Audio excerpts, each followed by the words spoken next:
বুড়ি পুকুরে হাঁড়ি ডোবাতে হাঁড়ি ভর্তি জলের বদলে মাছ কিলবিল কিলবিল করতে থাকে। ভয় পেও না, ভয় পেও না, আমি স্বর্ণমণি। আমি তোমায় সাহায্য করতেই তোমার হাতে ধরা দিয়েছিলাম। দেখতে দেখতে আজ 12টা বছর হয়ে গেল। অসুস্থ ছেলেটাকে নিয়ে ওই জীর্ণ কুঠার ঘরটাতে থাকি। নুন আনতে পান্তা ফুরোয়। ছেলেটার যে চিকিৎসা করাবো তাও করাতে পারি না। চিকিৎসার অভাবে ছেলেটা মরতে বসেছে। আমার শেষ সম্বল ওই ছেলে। ওকে ছাড়া যে আমি বাঁচবো না। আজ দিনটা যেভাবে হোক চলে যাবে, কিন্তু কাল কি হবে? এই বয়সে কি লোকের বাড়ি বাড়ি কাজ করব? হায় ঈশ্বর, দয়া করো, দয়া করো তুমি। যাই, একবার হাটের দিকে যাই, যদি কেউ কিছু ভিক্ষা দেয়। গলপাতা গ্রামে এক ছোট্ট কুটিরে বাস করত ক্ষান্ত বুড়ি ও তার অসুস্থ ছেলে। তারা ছিল খুব দুঃখী ও গরিব।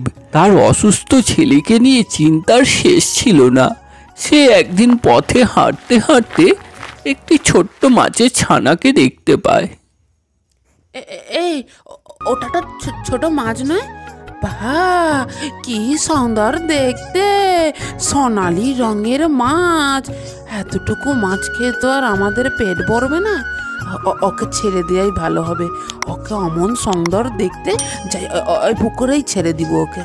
এই বলে বুড়িমা পাশের পুকুরটায় মাছটিকে ছেড়ে দেয়। এরপর বুড়িমা উনানে ভাত চাপাবে বলে পুকুর থেকে হাঁড়ি করে জল আনতে আসে। আর অবাক কাণ্ড হয় তখন।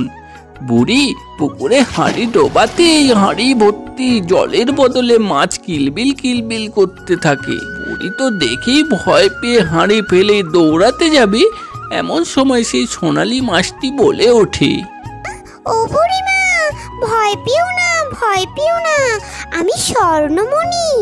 আমি তোমায় সাহায্য করতেই তোমার হাতে ধরা দিয়েছিলাম। হাঁড়ি ভর্তি এখন থেকে আমি তোমায় কাতলা মাছ দেব। আর ওই কাতলা মাছ বেচে তুমি বাজার করবে, সংসার চালাবে, তোমার ছেলের দেখভাল করবে, বুঝলে? এখন থেকে প্রতিদিন আসবে তুমি এখানে। এইভাবে বুড়ির সংসার বেশ ভালোই কাটছিল। এরই মধ্যে বুড়ির উঠানে এসে পড়ে এক অসুস্থ টুনি পাখি। টুনি পাখিটির অবস্থা খুবই খারাপ ছিল।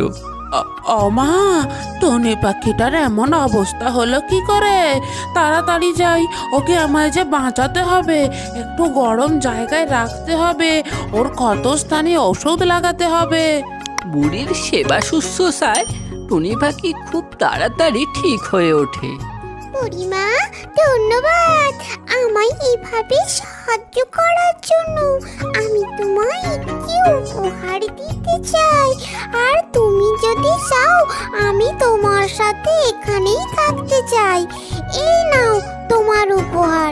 এক্ষুনি এটা মাটিতে পুঁতে দাও, আর দেখো সকাল পর্যন্ত অপেক্ষা করো।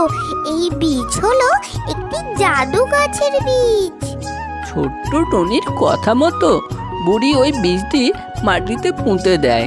পরের দিন সকালে উঠে বুড়ি তো অবাক। গাছ ভর্তি আপেল হয়েছে তার গাছে।